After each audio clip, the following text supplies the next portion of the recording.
তোমরাও কি আমার মতো সারা সপ্তাহ ওয়েট করে থাকো যে এই একটা সানডে আসবে আর এই আমরা ঘুরতে যাব? তো এই জন্য এই সানডেতে আমি আমার ফ্রেন্ড চলে গিয়েছিলাম ঘুরতে।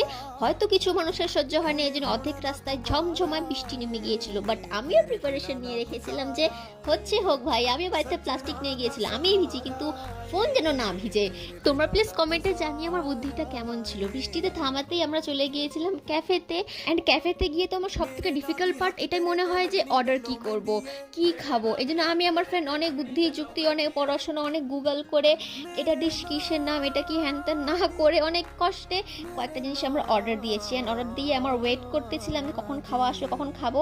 বলতে বলতে এক দুটো ডিশ চলে এসেছিলো, বাট আমি বাকি যেগুলো অর্ডার করেছিলাম ওটা আমি রেকর্ড করতে ভুলে গিয়েছিলাম। আর তোমার এখানে প্লিজ এখানে আমার এক্সপ্রেশন দেখে বুঝে নিও যে খাওয়াটা কেমন ছিল। বাট খাওয়াটা ভালো ছিল। এখানে একটা বিটরুট ছিল, এটা এমন ডিজাইনিং করা ছিল মনে কি যেন অমৃত রাখা আছে। আমি খুব ভালোভাবে খাইতে গেলাম, বাট আমার ফেসে এক্সপ্রেশন দেখে তোমরা বুঝে নিও আমি কেমন লাগছে খেতে।